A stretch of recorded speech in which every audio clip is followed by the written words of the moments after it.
Story. La scène coule sous ses fenêtres, imperturbable. Elle a vu ma promesse, il y a 2 ans, et ce soir, elle voit son accomplissement. Il y a exactement 2 ans, je me tenais sur le pont des Arts, regardant les eaux sombres, emporter tout ce qui me restait de Luc. Luc, mon mari. Un chercheur brillant à l'Institut Pasteur. Il disait que l'art et la science étaient les deux faces d'une même pièce.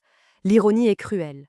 C'est un marchand d'art, Étienne Dubois, qui a volé sa vérité, son travail et finalement sa vie. Ce nom, Étienne Dubois, a tourné dans ma tête comme un poison. Je me souviens de son visage à l'enterrement, de sa main sur mon épaule, de ses condoléances vides. Dans ses yeux, il n'y avait aucune pitié. L'enquête a conclu à un suicide. Une explication si simple. Mais je connaissais mon mari. Luc aimait trop la vie. Alors ce soir, je suis ici, dans son luxueux appartement surplombant le quai de Valmy.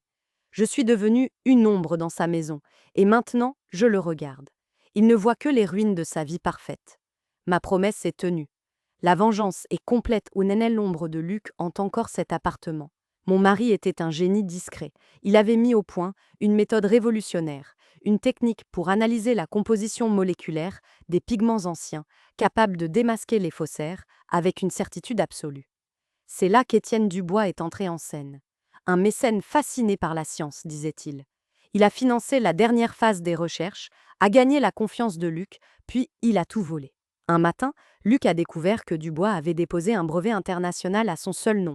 Dubois est devenu une star, l'homme qui allait purifier le marché de l'art. Luc a essayé de se battre, mais personne ne l'a cru. J'ai vu la lumière s'éteindre dans ses yeux. Les somnifères sur sa table de nuit n'étaient mouille pas un choix, mais la conclusion logique de la destruction méticuleuse orchestrée par cet homme pour mon plan n'est pas née d'un éclair de génie. Il a germé lentement, nourri par un deuil froid et patient. Avant Luc, ma vie était déjà tissée d'art et de style. J'avais travaillé dans une galerie, appris les codes de ce monde. J'ai utilisé ce savoir pour me réinventer. Je suis devenue Adèle, styliste personnelle. Pendant la première année, j'ai bâti ma légende. J'ai créé une identité impeccable, avec un passé professionnel vérifiable et une présence en ligne discrète, mais solide. J'ai choisi mes premières clientes avec soin, des femmes gravitant à la périphérie du cercle des Dubois, me forgeant une réputation de magicienne discrète. Ma cible finale était sa femme, Hélène. Je l'ai observée pendant des mois, notant sa fragilité, ses après-midi solitaires dans un bar du Marais. Je n'ai pas attendu le hasard. J'ai orchestré notre rencontre lors d'un gala de charité, par l'intermédiaire d'une cliente commune. Je ne l'ai pas flattée. J'ai parlé de coupes qui révèlent, de couleurs qui redonnent confiance. Hélène, désespérée de se sentir exister, a mordu à l'hameçon, malgré la méfiance initiale d'Étienne, qui avait jeté un œil à mon profil sans y trouver de faille. Sa solitude était plus forte que la prudence de son mari. Mon cheval de Troie était dans la place. Ma relation avec Hélène a vite dépassé le cadre des vêtements. Nos séances sont devenues des confessions intimes. Le vin est apparu naturellement, d'abord un verre, puis une bouteille. Je suis devenue sa complice, validant son besoin de réconfort face à un mari si brillant et si absent. Je plantais des graines de doute, une question innocente sur ses voyages d'affaires, un compliment ambigu sur une nouvelle collaboratrice. La méfiance grandissait en elle. C'est au cours de ces après-midi que j'ai eu accès à leur intérieur, à leur vie. J'ai repéré dans sa collection un petit tableau flamand à la provenance douteuse. Quelques semaines plus tard, une note anonyme, contenant juste assez de détails techniques pour piquer la curiosité, est parvenue à une galerie concurrente connue pour son agressivité. Un après-midi, Hélène a craqué. En larmes, elle m'a parlé de son fils, Théo, et de sa peur qu'il en vienne à mépriser son père autant qu'elle. Quelques jours plus tard, j'entendais Étienne pester au téléphone contre une enquête d'authenticité. Mon plan suivait son cours. J'avais ma prochaine cible et mon piège judiciaire était amorcé. NTO était le prince fragile de ce royaume de verre. 18 ans et le regard lourd. Il se méfiait de tout ce qui brillait. Ma stratégie avec lui fut donc la faiblesse. Un soir, je suis restée tard, prétextant un travail. Je savais qu'il serait seul. Je me suis assise près de la baie vitrée, le visage soigneusement composé pour exprimer une tristesse authentique. Je lui ai parlé de la perte, de manière vague et poétique, du poids du succès des autres. Je n'ai jamais mentionné Luc. J'étais Adèle, la femme forte qui, pour un instant, laissait tomber son masque. Il a écouté, fasciné. Pour la première fois, quelqu'un ne lui demandait qu'au rien. Il s'est assis près de moi et a commencé à parler de la pression, de son sentiment d'inutilité. J'ai posé ma main sur son bras.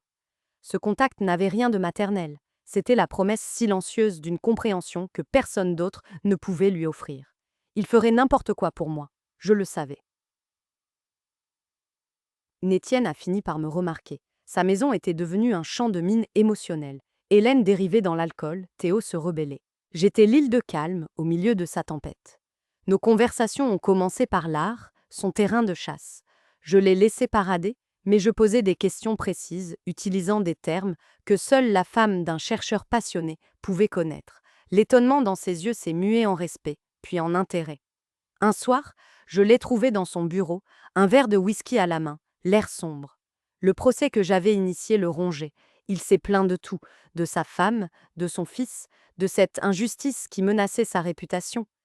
Il était ivre et pathétique. Dans un élan d'arrogance et de désespoir, il a voulu me montrer la source de son pouvoir, la preuve ultime de son génie.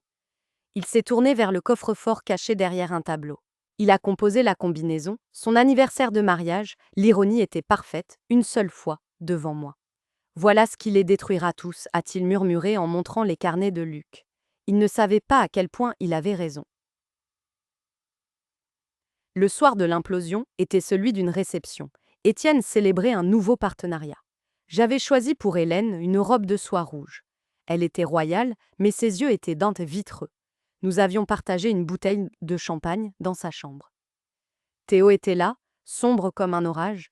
Il m'a dit qu'il ne supportait plus la façon dont son père me regardait. Je lui ai touché la main, l'air effrayé. C'était tout ce dont il avait besoin. Au dîner, Étienne a posé une main possessive sur mon épaule en portant un toast. La voix de Théo a claqué. « Enlève ta main de là !» Le chaos a éclaté. Hélène, confuse, a crié qu'Étienne l'a trompée avec moi. Théo a hurlé à son père qu'il était un monstre. Les invités se sont éclipsés. Étienne se tenait au milieu du salon, seul, le visage déformé par la fureur. Il me fixait, cherchant une explication. J'ai juste soutenu son regard. L'implosion était totale, mais l'année après la soirée, Hélène est partie chez sa sœur. Théo restait enfermé. Étienne tournait en rond, hanté par le procès. La galerie le mettait au pied du mur. Il devait fournir les données brutes de sa fameuse méthode. Tôt le matin, alors qu'il dormait, je suis entré dans son bureau. J'ai composé le code une seule fois, comme lui. J'ai pris les carnets. L'odeur du papier m'a rappelé Luc si violemment que j'ai failli flancher. Avant le sacrilège final, j'ai accompli un dernier rituel. Avec le calme d'un laborantin, j'ai photographié chaque page des carnets de Luc, sauvegardant son génie sur un disque dur crypté. Puis, j'ai passé chaque page, une par une, dans la broyeuse sur son bureau. Le son régulier était une musique finale. Quand il s'est réveillé, la panique a commencé. Je l'ai attendu dans le salon. « Où sont-ils, les documents ?» a-t-il crié. J'ai pris mon temps. « Vous parlez des recherches de mon mari ?» Luc était un homme si prudent. Le mot « mari » a flotté entre nous. J'ai vu la reconnaissance, puis une terreur pure. Il ne voyait plus Adèle. Il voyait la femme de l'homme qui l'avait détruit. Il a compris. Tout. Il s'est affalé sur le canapé, le souffle coupé. Sa carrière venait de partir en fumée. Les originaux ont disparu. Vous êtes ruinés, ai-je dit doucement. Mais chaque page a été copiée. Le travail de Luc sera publié. Son nom sera réhabilité. Son héritage vivra. Le vôtre est déjà en cendres. Il était ruiné et il savait enfin qui remercier.